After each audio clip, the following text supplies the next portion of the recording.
So I buy a Model Y with FSD. That makes sense, right? You have a Model Y, and it's got this autonomous capability.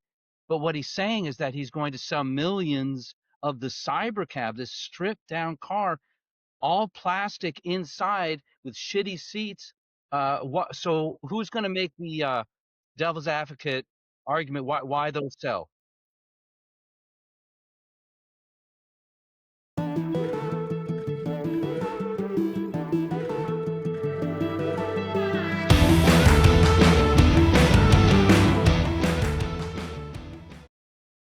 Hello, everyone. Welcome to a special edition of At the Wheel with me, Joe White of the High Speed Rodeo Substack, to Lee of Sino Auto Insights, who's working things behind the curtain there.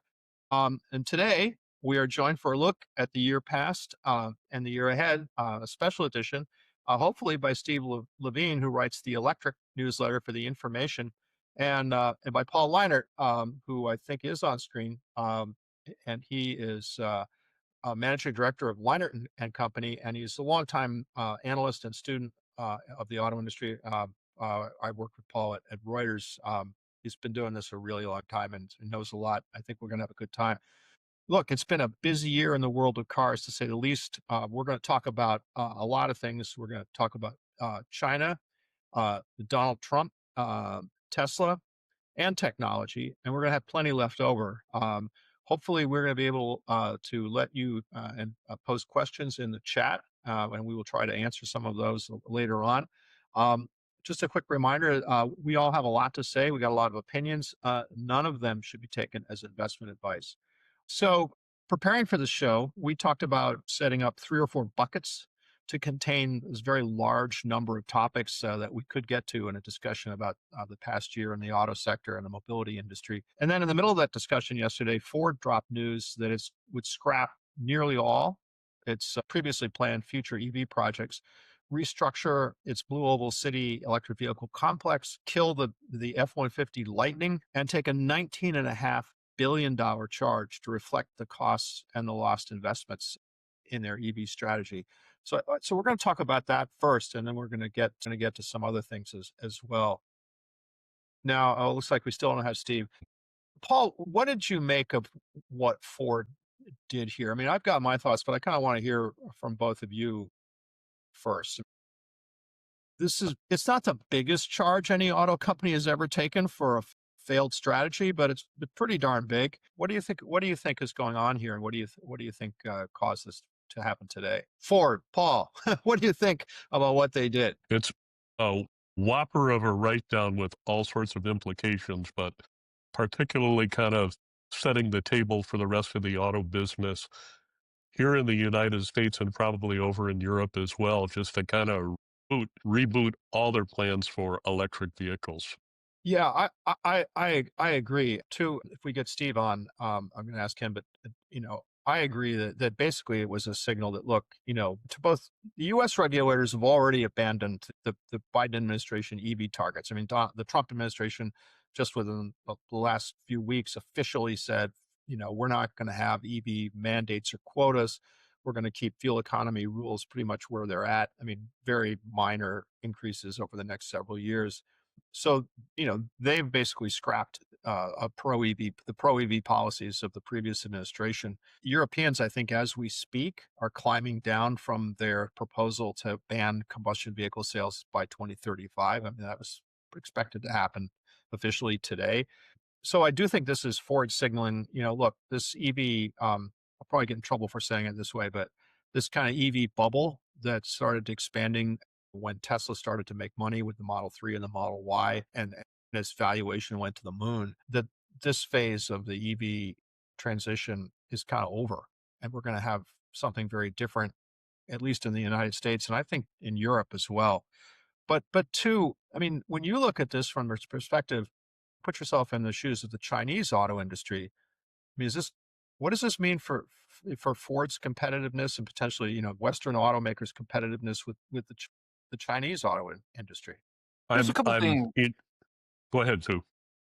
There's a couple things that I'm still not sure of with regards to the Ford situation in particular, about their competitiveness in the United States and in the rest of the world, because they also announced earlier I think last week that they were, or 2 weeks ago, that they were doing a partnership with Renault on small cars. Now, I was on that, right. I was on that call yesterday and I raised my hand, wasn't able to ask my question, but they also have this low cost universal platform. And that is only going to be for the United States. So they have multiple prongs, in my opinion. They have the partnership with Renault, and then they have this low cost universal platform. Does that play in China? Because if it doesn't play in China, then that really doesn't help them long term. Welcome, Steve. All right. Apologies for booting you out. You must be about to say something very controversial because Riverside wasn't allowing you to be on the platform until now. Anyways, so I want to be clear about, okay, where does Renault fit in? Where does that IP fit in to the global strategy? And, if it's just Europe, then it seems like they still don't have a China strategy because they want to be a global automaker. And does this low cost universal platform, the question I wanted to ask them, does this low cost universal platform play in China? Because if not, then they're trying to address two markets, but not the largest market in the world.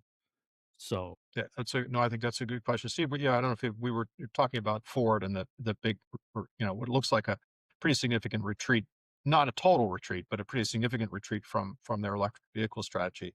I mean, when you look at what they said and what they're doing, I mean, what do you make of it? I mean, it's probably a bunch of different takes you could have, but what's your take Yeah. from your perspective? First, From am the I rest of am the I doc? on good speed? I sound normal? All right, good. Yeah, you sound All right, normal. so So carry Yeah. on. you Make the guys best of probably it. covered Act now. a lot of this, but two comments about it is that Ford, I mean, the industry as a whole, and now Ford, the U.S. industry has decided to ring fence itself, that it can focus on combustion models, and not compete with the Chinese. That's one. That's one point. I'd love to hear what Joe, you, and Paul, what you think about that strategy. But the other one is on what Tu just said regarding Renault. So Jim Farley, when he announced the Renault deal, said that the Skunk Works Universal platform wouldn't fly in Europe. That's why they made the deal in with Renault. The price was too high and the vehicle was too big. so it's not universal. Yeah, well, yeah, It's the U.S. it's It's universal universal within for the the United US. Right. States. If it doesn't Semi-universal. fly in Europe, So, yeah. how does it Well, fly I in mean, because China? come on, we're the universe, Right. right? That Steve, I want to. universal EV platform is interesting because it's not just about the vehicle, it's not just about the platform, it's also about how it's going to be put together, which is kind of a whole different way. It's not the traditional moving assembly line. So pieces of that process may be able to be migrated to China and other markets, if not the platform itself. On the Ford Renault deal, I thought that was intriguing because Ford, as we know, already has an EV sharing deal with Volkswagen in Europe.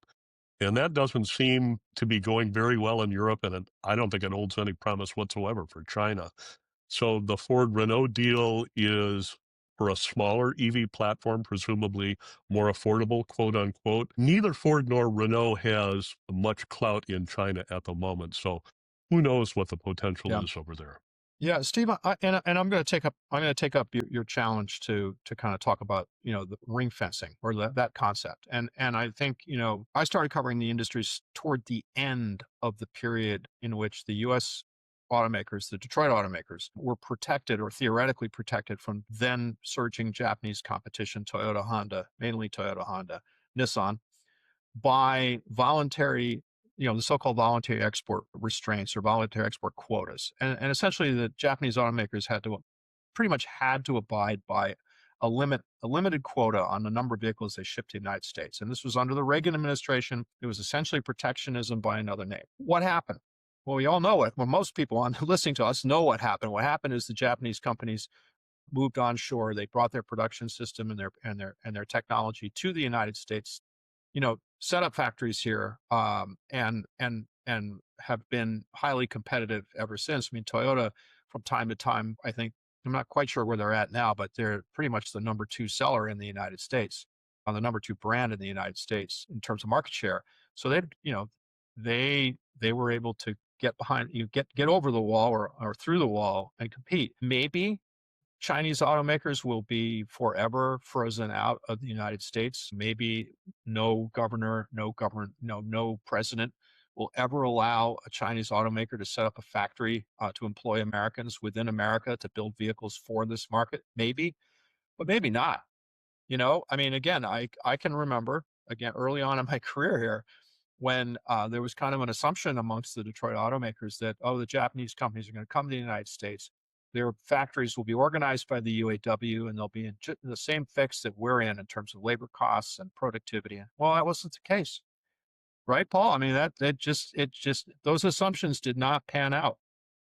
And honestly, that's un-American to be so protectionist. That what I feel, and I strongly feel, and I think if you gentlemen all got behind the wheel of a lot of these cars, you would feel very similar, that these are the most competitive clean energy vehicles in the world. In generally speaking, some are better than others, but we're talking viable brands that would do well in the North American market, the BYDs, the Geelys, the Cherries, Xiaomi. Not these one-offs that everybody seems to be crying about. Well, and it's So interesting. I have Go ahead. a question. Aren't the Chinese already building cars in the U.S.? Tell me about the Volvo plant. Well, right. Right. I mean, not right. Steve, maybe you're, I mean, my impression is that, so right, Volvo is a Chinese company, Chinese owned company, and they're building in the United States. But the Chinese brands, it seems like they are doing the work to become visible in this country. I mean, if you go on YouTube, there's Marcus Brownlee reviewing a Xiaomi and gushing all over it. I mean, so it seems like within the world of tech and on the West Coast, that there's an awareness of Chinese brands in the US. It's not like nobody knows what they could be getting if only the barriers were taken down, right? I mean, they're out there. So also, Well, since we're talking year in review, I was at EA or IAA in Munich, which is the European auto show every year. It rotates between Munich and Paris. And between 2 years ago and this year, there was 40% more participation from Chinese companies. And so we're talking not only OEMs, but tier ones as well. So they're making their way headfirst into the European market, not only via exports, because we all talk about exports, but if you think about BYD, we think about Great Wall, Chery, a few other brands, they're building factories in Europe and Spain, specifically Eastern Europe a little bit, and CATL has a battery factory in Germany. So all these things are happening, and they're going to be an established player as a group within the next 5 years in Europe. Yeah, and they'll have potentially have an export platform from Europe. Exactly. And will the U.S. allow Chinese-made cars from Europe, or will they have similar restrictions? Will they have somebody at the port saying, "Wait a minute, I know what that is.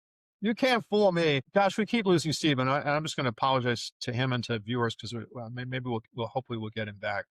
This seems like a pretty good time to segue to talking about China as China and what is happening in the Chinese market. And I'm going to kind of count on you to lead this. It seems like there's Steve again. Steve, sorry we keep losing you.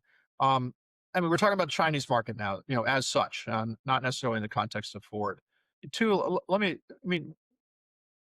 been a lot going on. Where is the Chinese auto market right now? Is it in a state of, collapse because the pricing has gone irrational? Is it in a state of, kind of constructive shakeout where the powerful players are going to emerge and take over the world? I mean, kind of where are we? Where is that market? Where are those players? For longtime followers of Sino Auto Insights, China EVs and more, I've said this story before. I've told this story before. 2009, when I first moved to China, I was told whatever sales is, double that, and that's capacity in China. And from day one, I was also told that there's going to be consolidation. You gentlemen have covered it for years. The speculation on too many brands, too much capacity. It is different this time because China is export, okay? And it definitely feels like the countries that are being exported to, specifically the Mexicos, parts of Europe, and Latin America, are really, really feeling the brunt of a lot of those exports. Europe is pushing back. Mexico is increasing their tariffs to 50%. And this is the difference between, 2009 when I first moved to China and now. We're seeing some of the unease because of the exports. That being said, we will be in year 4 of a price war that Tesla started in 2022 in about a month, year 4.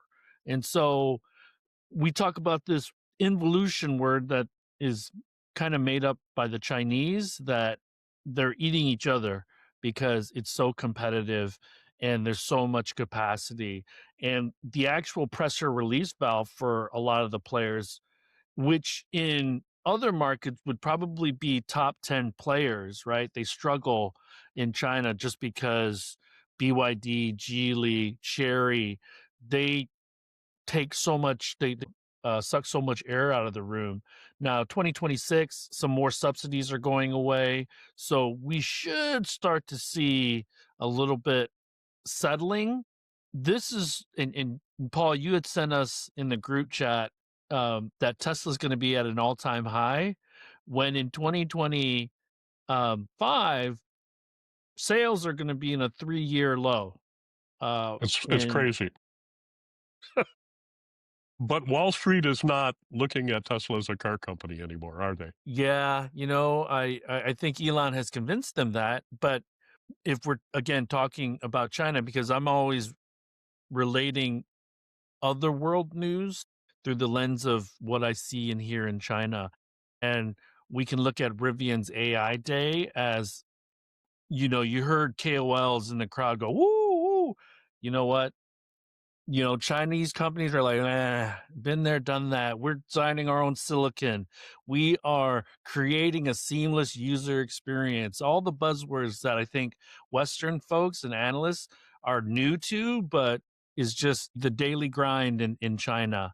And then if you look at Tesla, they say a lot, but they're not doing as much, because within the last couple of days, the Chinese government has approved level 3 for 2 or 3 companies, and there's going to be more Chinese EV companies that are going to be launching level 3 plus systems in 26 and beyond. And level 3, for those who don't know, is a level of advanced driving assistance systems, right? Kind of a pre-autonomy. Mm-hmm. Is full self-driving, Tesla's full self-driving, which is not full, isn't that close to a level 3 system, or is that more level 2.5? Their lawyers will tell you it's not a level 3 system. Lawyers will tell you it's level 2. Elon will tell you it's a level 5 system. Yeah, can I come in on this Tesla thing? Steve. I just wonder, is this group, you guys made the comment, Paul, you did, that Tesla, Wall Street doesn't regard Tesla as a car company anymore. But are we ready to buy into that? So they've let their car their car segment go. It's in decline, not producing new models, and throwing everything into robo-taxis and robots. Now, we being neutrals, is that real? Is that like, does that really go? Is that really going to happen? Yeah. Well, it's not real yet. I mean, that's it's not real yet. I mean, and so let me stop you there, Joe. For everyone else that's listening, we are moving on to the Tesla portion of the show. Okay, yeah, I guess we are. It's, look, it's not, if you just look at their financial statement, right? I mean, and I'm not, I didn't go to B school, but you can look at their financial statement, and I don't know if it's 80% or probably might be 90%, but certainly the bulk of their revenue is generated by electric vehicles. Electric vehicles are their core business. If you look and say, well, what do they do? Their core business is electric vehicles. And now I mean, I get it, especially in Silicon Valley, right? That there's the concept of the pivot, and you make the leap. You know, the Netflix, you go from sending discs to people to selling, streaming, and there's a leap you make. I don't see Tesla making that leap. I see them too. You said it. They talk a lot, but they're not, they're not delivering anything. And so that's where I'm at with that. It's like I'll believe it when I see it, and I'll believe the revenue generation possibilities of their AI products when I see it. So, Joe, you talked about cars being Tesla's core business, which in fact it still is, in a year in which its car sales are down in nearly every major global market. So, and yet the market cap keeps going up. I think it's going to hit 1.6 trillion today or early next week. How is that even possible? Yeah, Steve? From where you sit, is there an explanation for that? We're clearly not seeing something that investors are seeing. The market has bought into Elon's narrative. So really, it's that's where we come on this. Of course, it hasn't happened yet, but do we think that his robotaxis, are going to be as big as he says? Is he going to get that passenger out of the car? Is it going to stop being ring fenced? Is it going to be able to go anywhere? Is he going to be able to sell millions of these vehicles? And I mean, you can tell I'm highly skeptical. I think it's a huge gamble. Basically, he's thrown away the company. I mean, I really think that he has. And humanoid robots.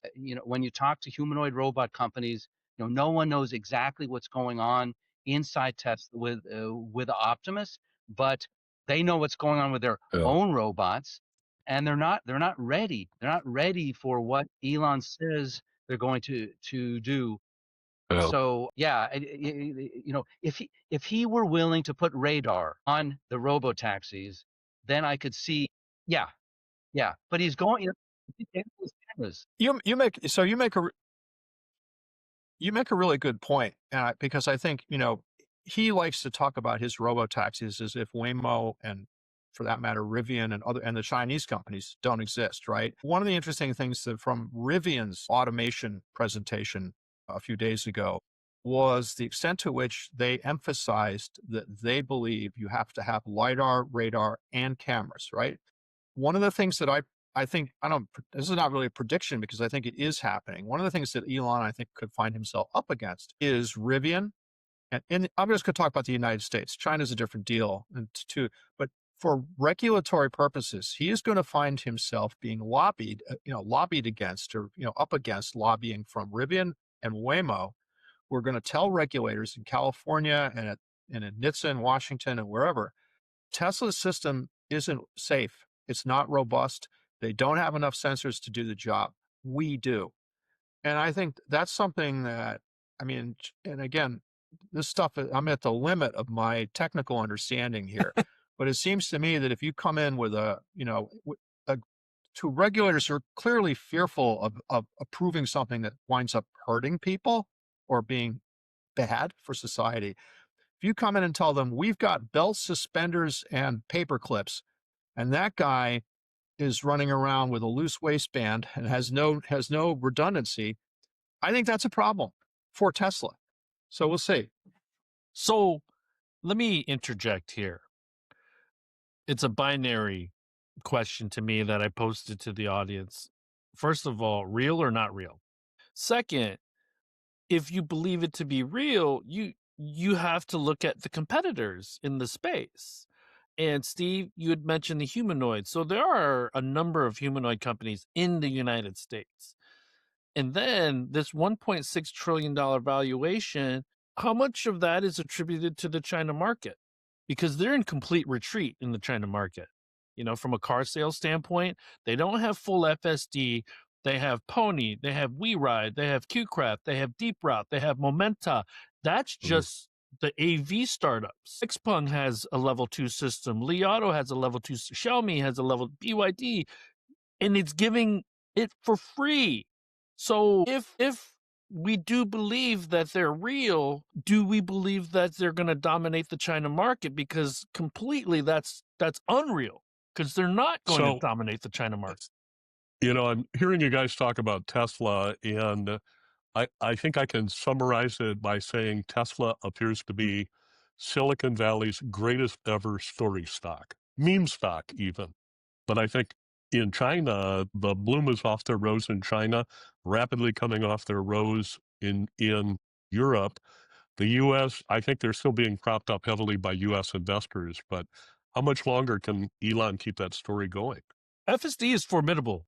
It is a real awesome technology, but as a car company, is Tesla worth 1.6? Are they looking at, and we had talked about this offline just before we got online, if Teslas all get Starlink as an option or a standard, that helps FSD, that helps Starlink and SpaceX. Now that helps Elon Inc. But if he's not selling, because what, just 3 years ago he was talking about 20 million units. So Waymo is going to be, I think, in 60 cities or close to 60 cities by the end of next year, and multiple four-season cities, including Detroit, which I'm looking really forward to. But is Tesla there yet? No. And if you look at, and Joe, we talked about this last week or 2 weeks ago, the Middle East is going to be a battleground. Europe's going to be a battleground because they're basically bystanders. They don't have a horse in the race on autonomy. And I think that's going to be the telling thing, because I think Waymo and the Chinese are going to be really, really aggressive with that. So, too, you raise an interesting question. If Waymo's going to be in all those cities, is it going to be in a lot of Chinese cars in all those cities? Is it going to use Zeekr cars in those cities from Geely? Well, they're shipping Zeekr robo taxis or robo vans from China right now, and I think they're getting outfit in Silicon Valley. You're seeing them on roads in LA, and so this is where it's a little weird. We can't have passenger vehicles because of the Biden administration stuff, but this is where I think Waymo is probably they're mitigating risk, because they also have now the Ioniq 5 as a level 4 test vehicle. So we'll start to see them in CES and things like that. So Joe, maybe there's an opportunity to try an Ioniq 5 when we're at CES. But Waymo, well, Alphabet, I won't say Waymo. Alphabet has as big of a wallet as anybody in Silicon Valley. And I don't think they're going to let Waymo fail. And if we think about 2026, we got to think about Waymo as an IPO. How big is that IPO going to be? Is it going to be anywhere close to 1.6 trillion? Probably not. How much of that valuation, if Tesla is an AI and robotics company, how much of it is going to be attributed to the robotaxi side? How much of it is going to be attributed to the humanoid side? Because you would think Waymo would be whatever that same percentage is that we think Tesla is going to be. You'd think. Yeah, You'd think. no, So, no. I Steve, think it's worth it. you're It's sitting there pretty it's patient. worth You have something to say, man? no, dude. Come Don't at even me. start. You disagree? Come at me, Okay, man. but if all right, we're all on one track, right? We're all skeptic. Okay, can anyone make the devil's advocate argument why the the cyber cab sells like hotcakes? That's the argument, right? So I buy a Model Y with FSD. That makes sense, right? You have a Model Y, and it's got this autonomous capability. But what he's saying is that he's going to sell millions of the cyber cab, this stripped down car, all plastic inside with shitty seats. So who's going to make the devil's advocate argument why those sell? I'll try. That keeps the factories running. That keeps the factories Yeah, well, running. yeah, but that's not. But that's Steve's point is to make the devil's advocate argument that this is actually going to find that these vehicles will find a customer and a buyer. I mean, you can run the factories, but at some point when you carpet your lots with unsold vehicles, you got to stop. All right, I'll try. Okay, and I'm just going to say that I think I have a lot of I think the idea is right. I mean, the idea is that these cyber cabs will drop the cost of getting from A to B so dramatically that it will make no economic sense for you as a person, or maybe for you as a business that wants to deliver an object or a good from one place to another, or maybe deliver a package from one part of town to the other. It will make no sense for you to hire a human driver and a human vehicle. It's just so much cheaper to stick yourself or your package in a robocab. Okay, the problem I have with that is one, I think even delivery is a fairly complex matter. I mean, all you have to do is look at how do you get a package from the front door of a 20-story condo complex to the top floor when your recipient is a stoner who's in his jammies, on Optimus. his fifth Optimus, joint. Joe. No, Optimus isn't going to climb the stairs or take the elevator either. Anyway, years ago, my daughter delivered pizzas and whatnot in Boston, and that was her use case, was delivering munchies to stoners on the 15th floor of condo complexes in Boston. And a human being has to do that kind of stuff. Two, this is a cultural observation that I hope I live long enough to determine whether I was right or wrong. I think in the United States, I think it's going to be really hard to convince people to forego a personally owned automobile. I mean, like today, after we do this, I may decide to do one of two or three things. I may go to Home Depot. I may decide to go pick up a, Christmas present that's waiting for me at a store a few miles away. I may take a random trip to a coffee shop. I may do all these things. I'm going to do them on my schedule when I feel like it at this rate of, I'm going to control that. I don't want to be beholden to sitting around waiting for a robotaxi to do this random series of errands. Anyway, I just think that culturally in this country, it's a hard sell. Joe, what about the case for individual passenger cars with level 4 capability? Yeah, I think Doesn't of that that as, answer your question? Well, I think of that as Gentlemen. Automate Nebraska. If you drive across the country, please automate Nebraska. There's an immediate challenge that needs to be addressed. We talk about vehicle ownership. MSRPs are going the wrong way, so no one's going to be able to afford them. Well, you think putting a bunch of LiDAR in vehicles is going to solve that problem? That's the other question I have. I think so. I've said this in conferences before where car companies are actually just great marketers and they sell wholesale. They don't sell to the customer. They sell to a dealer. Yep, and so true. they don't ever touch the customer. And because cars have gotten bigger, they've been able to add margin, add revenue. And so the mind fuck is they've convinced us that bigger equals freedom, that driving ourselves equals freedom. Now they've dug themselves in a hole because in order to keep all these factories humming, they need to build small cars. You see Farley talking about it. You see GM with the Equinox and the Blazer. So does that mean more affordable? Maybe. And now they're going to have to convince us that they're great at building small cars. They've conceded that to the Koreans and the Japanese in the United States. For years and years, the Detroit mantra has been, we can't make money on small cars. And it wasn't until I got in much deeper discussions some time back with Korean companies and Japanese companies who said, we're making money. What's the issue here? So I don't know where the truth lies. It's probably somewhere in between. I shuddered when Steve was talking about a cyber cab with, what did you say, a cheap plastic interior? I can visualize that. I think he said shitty seats. Will people buy it? Or will companies buy them? Steve, isn't that the And real how question? But how much will they really cost to build? I guess that's the conundrum in my mind. We heard Tesla a couple years ago talk about an unboxed assembly process, basically doing modules in parallel and putting them all together like a Lego puzzle at the end of the line. Is that going to really make the Cybercab or something of that ilk much cheaper to build? Will it make it cheaper to build than what China's already doing? Even if I'm not convinced. Let's say companies and cab companies and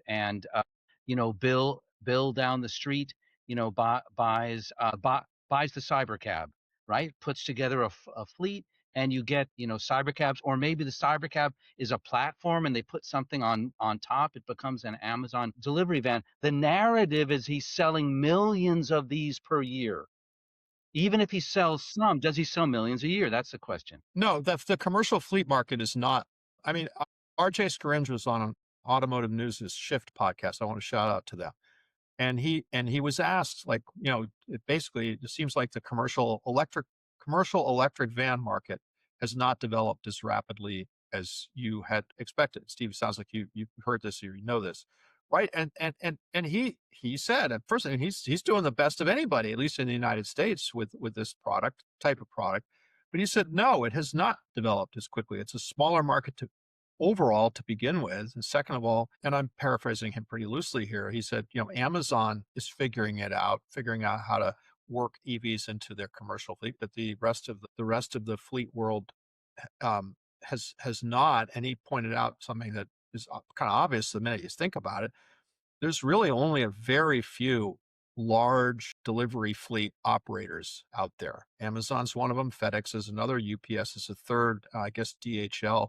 And then from there, you're in the world that Ford serves quite well with the combustion transit van, which is, Horton Plumbing, here in the town I live in Michigan, maybe 10, 15 at the most, that kind of thing. So there's a few very large, thousands very small. That market, I don't see where the volume is. Yeah. So the forecast millions, no. Okay, I was just going to say, so the And forecast the other is important. that Go ahead, Steve. the Tesla narrative is a washout. Well, here in this group, it's historically been like that. Yeah, but obviously, nothing's changed. Obviously, there are some people, a fair number of people with a lot of money and a lot of sway on the market, on the New York Stock Exchange or the Nasdaq Stock Exchange, who think we're stupid. So go figure, But here's a couple of wrinkles that give Tesla a better chance than, let's say, the legacies, because we are debating and talking about the year in review with regards to Tesla and the automakers. You'd mentioned Amazon. We talked a little bit about Waymo, but these are technology companies. They're not automotive companies. They don't think about car making. They think about services, data, and then Tesla, amongst the car makers at $1.6 trillion, they're borrowing money for free.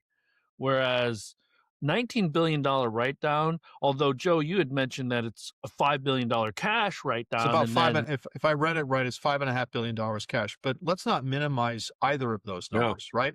The loss to I see a question which we'll come to maybe. The loss to investors is substantial, and the cash loss to the company is substantial. $5.5 billion is, 5 to 10 product programs, and large ones. So none of it is trivial. And sure a none reminder of it was done lightly.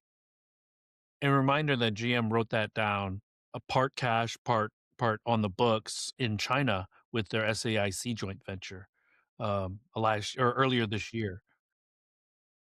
And by the way, as a side note, Ford stock is up this morning. They're probably all those Tesla investors, right? Well, I've got a thought about that. I think GM was ahead of Ford on this. And by the way, I think GM has more write-downs to do itself. But I think the stock is probably up because the investors look at Ford and say, okay, finally, these folks are going to do what we want them to do, which is stop wasting money on future technology and EVs and get back to producing combustion trucks that would be recognizable to a time traveler from the 90s and send us the cash. I don't know. Mary's been very good about that the last 3 years to her shareholders that way. She's been very good the last 3 or 5 Guys, years. Ford's been paying a much better dividend, I think. On this quickly before we switch to questions? Just circling back to the very beginning, at least where I came in, the Detroit and the European strategy, hybrids, plug-in hybrids, EREVs, minimum of EVs, ring fencing. Can you have, is it possible that strategy succeeds, right? That you have parallel approaches. China's going all in on EVs and plugins, and the rest of the world is EREVs, plug-in hybrids, and almost no EVs. What do you think? Or Paul? This sounds like General Custer at Little Bighorn writ large. Sorry. What do you think? I have thoughts, but go ahead.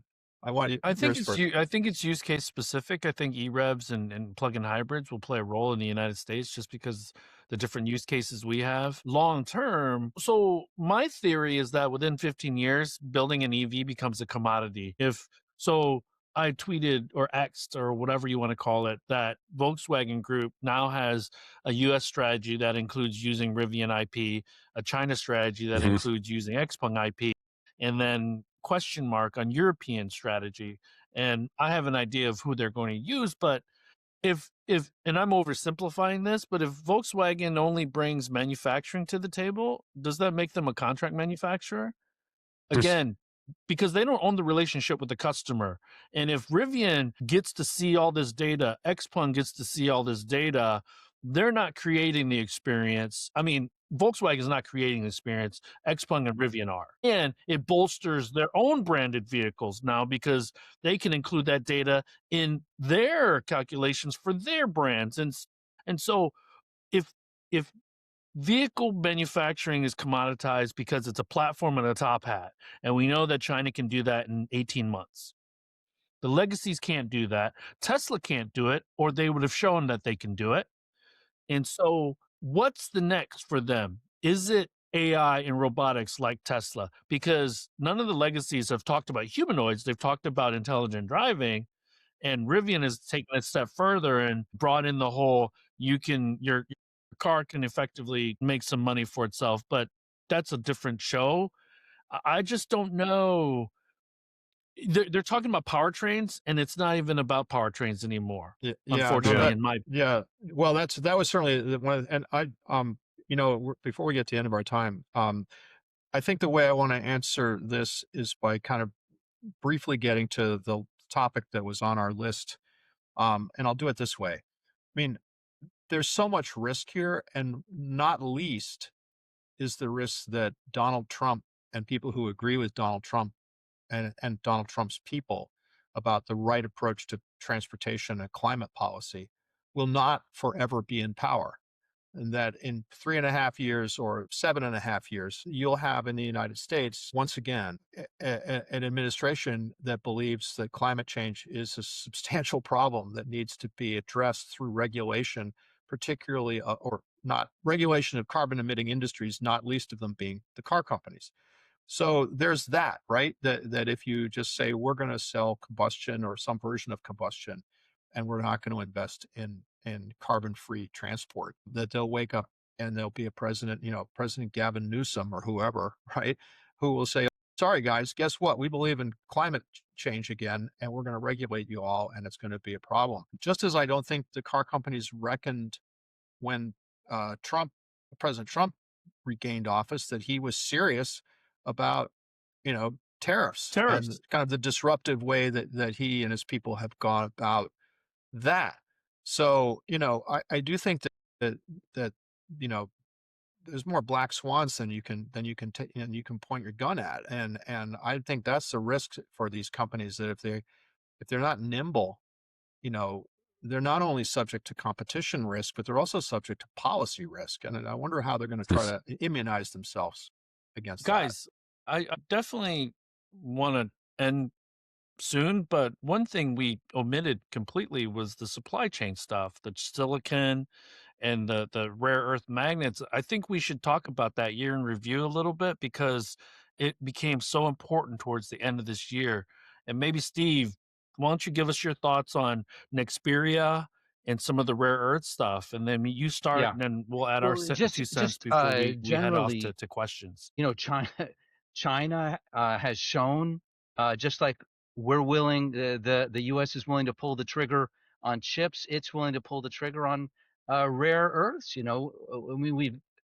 This is a terrible metaphor, but we've dug ourselves a hole, and we're it's not right. It's going to take us a long time to get out of it. And there was nothing there. I think we're going to have to, in the end, we're going to have to deal with the Chinese. The Chinese have got this supply chain, and that's the raw ore, and it's the processing of it. And I don't see any complete answer apart from we can't wall ourselves off from the Chinese supply chain. Totally agree. I think I'm sort of a dreamer. I'd like to believe that somewhere down the line, we not only invent but perfect a different sort of battery, maybe sodium sulfur, and I'm making that up right now, potassium ion, I don't know. That doesn't rely on the existing supplies for batteries, where we're not so dependent on China. But who knows what else China is looking at tying up right now, locking up, from mining to refining, as you said, Steve. Need I remind everyone, and among this group I don't, but we could have developed that emerging technology, Paul, over the last 5 years. And because there's no immediate return or no immediate path to return, Yeah. we've set it aside. And this is the challenge of having administrations change every 4 and 8 years. And Bob Gallion could be front and center talking about how we gave up this nascent technology that has now, even Ford yesterday talked about moving from battery electric vehicle batteries to BESS, or battery energy storage, and they're going from NMC pouch Wait. I to want to interject. LFP prismatic. You remember that, Parenthetical too, Steve? so I'm not interrupting you. Just noting that when Ford announced last night prismatic LFP with SK, CATL technology. SK does not know how to make, learned last night, doesn't know how to make LFP. That's incredible. CATL. Yes. So where are they going to get the technology from, Steve? Yeah. The ATL. Yeah. Yeah. Well, if they're allowed to, if they don't get bushwhacked again from Washington, which happened to their plan to joint venture with CATL here in Michigan, they got sledgehammered by Congress and by the administration, and that whole thing kind of is that went off the my rails. understanding is that And should I remind that's everyone? live. Yes, it was sledgehammered. Go ahead, but Joe. the Marshall plant is live, and they're expanding. Oh yes, you're right. No, it's been scaled down, but it's live. But I guess I will stand by the sledgehammering. I think they definitely got sledgehammered, and they had to do a whole bunch of stuff to kind of minimize the CATL involvement. To echo Joe, history doesn't repeat itself, but it rhymes, because isn't that kind of sort of what happened to GM? How they went from NMC pouch to now prismatic with the Ultium platform, because they could not mass produce NMC using pouch. And early days, Steve, you know this, people were wondering why they chose pouch, and they thought they were smart enough to get it done. Now, Kurt Kelty was not part of that team. And so I'm hoping that they see some clarity quickly, because both Ford and GM, Paul, to your point earlier, they're leaning heavily into LMR, heavily, as being the game-changing chemistry. And Steve, what are your thoughts on that? Manganese is not a magic ingredient. I still think we're going to see a bigger shift to lithium. Yeah, no, I was just going to say that if they can make, I mean, go ahead, Steve. Science isn't done yet. I mean, there's still problems, I understand, with making that work, making the LMR batteries work, manganese-rich batteries work. But if they can, and Paul, maybe you and I can come back to this in a year, it really would change the game, right? Then you push. You do, if you establish manganese processing in the United States. That's the one missing ingredient. But if you do accomplish, Paul, what you raised. You do have a different battery from the Chinese supply chain. Hey, can I throw one quick thing in to you, Paul, and to you, Joe? And it's this. You guys covered this industry, way before I did, and way before two did. You look at, Joe, your book, and the Halberstam book, and Bill Vlasic's book, and this, decade after decade, Detroit's been screwing it up. So, don't pull your punches, Steve. Yeah. Is that what you wrote in your book, Joe? Detroit keeps screwing it up. Ahead. What? So, I mean, what's going on in that context? Are they just faded? You guys both faded forever to just screw it up? Like, what's going on? You first, Joe. Yeah, I think, and again, people like Jim Farley, I think Jim Farley's probably been the most overt about saying some version of what I'm about to say. I mean, these are big bureaucratic organizations. There's no reward for taking risk and failing. I mean, they say there is, but there isn't. So they know what works, right? And they know, and frankly, what works is body on frame V8 engine or large displacement combustion engine, rear drive trucks. That's where they make their money. They make all their money. They make more than all their money. And trying stuff and trying newfangled stuff and failing at it, or having it become a massive quality issue and all those things, there's not a lot of reward for that. And now you add on top of that, the thing that, again, Jim Farley talks about a great deal, where if you want to have if you think software-defined vehicles that are updatable over the year and have, coding and electrical architectures are the way forward, and you can't recruit the people who know how to do that kind of stuff, because they would much rather. I was just in Napa Valley. I have fresh firsthand experience of why it's really hard to recruit software engineers to Detroit, because I was in Napa Valley and it was 50, 60 degrees and there's beautiful wineries all over the place. And you got the San Francisco Bay, it's this gorgeous place. And sure, you can't afford to live there, but what the hell, it's gorgeous. And you come back here and it's 5 degrees above zero. There's snow everywhere and you can't walk because there's so much ice. I mean, I'm being a little flippant here, but that's the problem, right? They've got a culture and they've got an infrastructure that has proven very difficult to change. And it's taken, I don't know, I mean, there's probably an argument that they still are trying to figure out how Toyota does lean production, 30, 40 years in. I mean, they're better at it for sure. Absolutely. But, to this day, Toyota makes more money across their lineup, I think, Paul, right? Than Ford or GM do across their lineup. They do. Yeah. And I would only add, and I'm not quite that old, Steve, but I've read a lot of history books. This industry, and by this industry, I mean primarily Detroit and the major Europeans, are still building cars pretty much the same way they did over 100 years ago. And the cars are still kind of follow the same basic layout: front engine, rear drive, whatever, combustion engine, and then add trucks and SUVs to the wrinkle, and nothing much has really changed in decades here. And that's not a sidestepping or ignoring the fact that Americans are used to what they're used to. So until Detroit and other companies, maybe the Chinese, come up with a better, more attractive formula that is attractive EVs that are easy to charge and have long ranges, I don't know that Americans are going to get jolted out of their long-standing prejudices about mobility. Yeah. Should we get to questions, or you let me have an end, observation? Yeah. our discussion portion by quoting Steve Jobs. As a company, this is where the iPhone comes out every year like clockwork, when it could be a 2 or 3 year old cash cow for them. Steve famously said, if you don't disrupt yourself or cannibalize yourself, someone else will. So we actually only have, I think, one comment, but this is probably a couple minute question and answer because it's pretty philosophical. Joe, We like philosophy. if you were a shareholder, would you vote to replace Ford's or GM's leadership? Are they a victim of the changes, or did they screw up? And we know Steve's answer.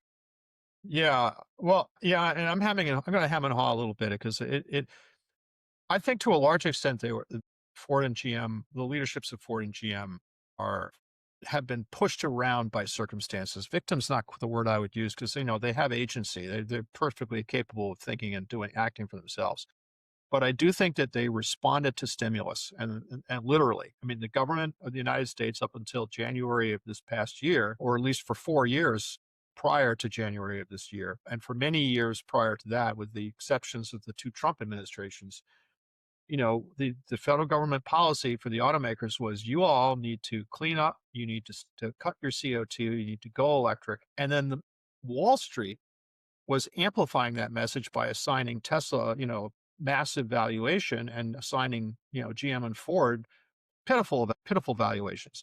So if you're sitting there as Mary Barra or Jim Farley or, Bill Ford at Ford, and you look and say, okay, well, Wall Street says we need to go electric and be like Tesla. The government says we need to go electric, be like Tesla. Okay, we'll go electric and be like Tesla. And here we are. because the customer, or many of their, especially their customers, said, we don't want to go electric. Not yet. Not under these circumstances, not with those products, not at those costs.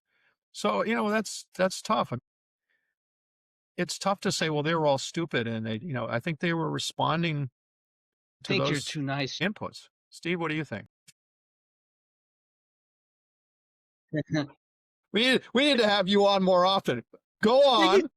I think he still thinks Yeah, he's writing for Reuters, I where he just want to can't be remind too judgmental. that maybe. Go on, that Steve. GM came out with the Volt in way early, before it was known that Tesla was a big success, and Nissan came out with the Leaf before that, right? Before the Volt. They both came out around 2011, So and the Model S came out in and it's 2012. true that Obama Yes, put absolutely. some money in the kitty, but it was $2 billion, literally $2.4 billion. That's right. So, so I don't buy that, that the car makers, were kind of, hoodwinked, or, or kind of, induced.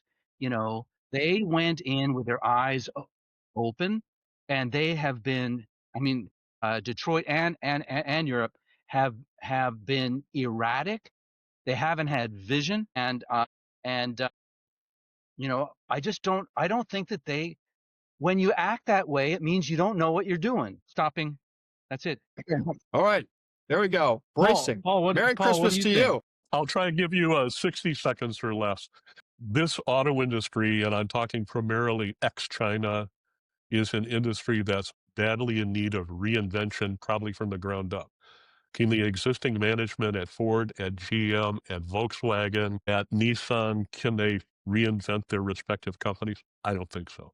And I don't blame the executives. I'm thinking there's a whole bunch of circumstances that make it difficult, if not impossible. You guys, I think you might be hard pressed. Can you think of another giant company that's completely reinvented itself and survived and prospered? This is going to be a long haul. Good point. Yeah. Microsoft? Yeah. Ish. Yeah. Yeah. I mean, IBM sort of, kind of, maybe, but not at the same size and not in the same. But no, I agree. I think that's the hard part. And again, I think I alluded to this earlier, and I hear this a lot on the tech podcasts I listen to try to understand the world of tech. The Netflix example where, one day their business was shipping CDs, physical CDs to people in the mail. The next day, their business was streaming online and no more CDs. And it was just a big deal. And what was going to happen to their revenue? I imagine that, in fact, the leadership at Netflix had a pretty good path saw a pretty clear path from point A to point B there, and knew they were not going to go broke because their revenue stream was going to dry up and they had nothing coming in the door to keep it going. They knew that. I don't know that the legacy auto companies know the answer to the question, if we just stop building F-150s at Ford, or Silverados and Suburbans at GM, or C-Class, E-Class at Mercedes, and just throw everything into some new architecture. I don't think they see the path from A to B, or they'd have done it. Yep. Agree. They're not stupid people. No, they're not. I do have one comment. So you gentlemen know that my newsletter is 7 years old. The China EVs and More podcast is 4 or 5 years old. So I've known for at least that long that change was going to happen, disruption was going to happen. So as a CEO of a company, you should have known. Now, I have more issue with, and I think you talk about this, both of you gentlemen talk about this, the culture and the speed at which change happens. Because if you can't learn to build a clean energy vehicle, you will not be competitive globally in the next 5 years. That's a full stop. Agree. And so that's my big challenge. I could see it. And again, I was living in China. If I could see it, they have executives that they pay a lot more money than, most of us get paid to see around corners. And all they need to do to see the future is go to China, go to Shenzhen. Full stop, number one. Number two, if we believe that, again, building a car is going to be commoditized, does Mary know what computer languages their software is being coded in, because that's the leadership. They need to understand that. That's why Sterling Anderson is there. That's why Doug Field is there. And maybe this next generation of leadership, because there's this Game of Thrones going on at GM with Sterling, I think, putting his own generals in there. And I think that's the right way to do it. Doug Field, does he have aspirations to replace Jim Farley? I don't know, but that's probably the right move. Now, you had mentioned this a couple months ago, Joe. We might have a CEO at GM and Ford that doesn't live in Michigan for the first time. Maybe that's what it takes in order to be a technology company. But I do place more blame, not so much on Jim Farley, because he had Mark Fields, he had a couple other people in front of him, but Mary's overseeing all of this. And then if we pull out a little bit further, Volkswagen Group, because Bluma was at the helm at Porsche, and Porsche is like all-time lows from a sales volume standpoint kind of thing. Anyways, we can leave it at that, gentlemen. This has been an amazing discussion. I will hopefully get this posted in the next couple of days so many more people can view it. But first of all, let me say happy holidays to all of you gentlemen. And I look forward to talking with you all in the new year, personally and virtually. So Likewise. Happy holidays, everyone. Happy holidays. thanks for joining us. Steve, All right. we'll see you, Bye-bye. man.